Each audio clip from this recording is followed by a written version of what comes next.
अस्सलाम वालेकुम जी। अजकल एक बड़ा अजीब जिहा ट्रेंड ਚੱਲੇ ਆਵੇ ਕਿ ਬੰਦੇ ਆਪਣੇ ਮੁਖਾਲਫਾਂ ਦੀ ਵੀਡੀਓ ਅਪਲੋਡ ਕਰਦੇ ਨੇ ਤੇ ਉਹਦੇ ਵਿੱਚ ਉਹਨਾਂ ਨੂੰ ਆਖਣਗੇ ਕਿ ਆ ਸ਼ਰੀਕੋ ਤੁਸੀਂ ਇੰਜ ਕੀਤਾ ਸੀ ਸਾਡੇ ਖਿਲਾਫ ਹੈ ਵੀਡੀਓ ਪਾਈ ਸੀ ਉਹਦੇ ਜਵਾਬ ਵਿੱਚ ਆ ਵੀਡੀਓ ਹੈ ਉਹ ਸਵਾਲ ਵਿੱਚ ਆ ਵੀਡੀਓ ਹੈ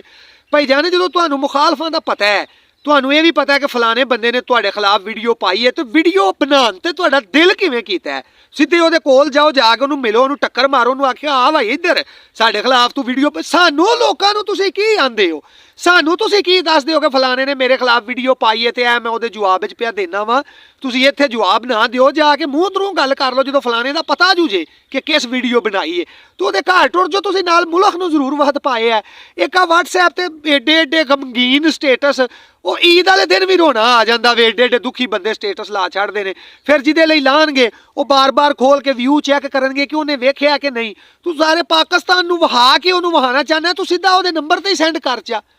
ਆ ਬੰਦਿਆਂ ਨੇ ਐਵੇਂ ਡਰਾਮੇ ਬਣਾਏ ਨੇ ਕਿ ਆ ਮੇਰਾ ਜੀ ਅਖੇ ਫੇਸਬੁੱਕ ਤੇ ਮੇਰੀ ਹੀ ਫੋਟੋ ਲਾ ਕੇ ਮੇਰੇ ਨਾਂ ਦਾ ਹੀ ਕਿਸੇ ਨੇ ਨਾ ਅਕਾਊਂਟ ਬਣਾਏ ਆਵੇ ਅਗਰ ਉਹ ਤੁਹਾਡੇ ਕੋਲੋਂ ਪੈਸੇ ਮੰਗੇ ਨਾ ਤੇ ਕੋਈ ਬੰਦਾ ਉਹਨੂੰ ਪੈਸੇ ਨਾ ਦਿਆ ਜੇ ਅੱਛਾ ਸਾਹਿਬ ਕੀ ਪਾ ਕਰ ਦਿਓ ਤੁਹਾਡੀ ਗਲਤ ਫਹਿਮੀ ਹੈ ਤੁਸੀਂ ਜਾ ਕੇ ਵੀ ਕਿਸੇ ਕੋਲੋਂ ਮੰਗੋ ਤੇ ਤੁਹਾਨੂੰ ਕਿਸੇ ਨਹੀਂ ਦੇ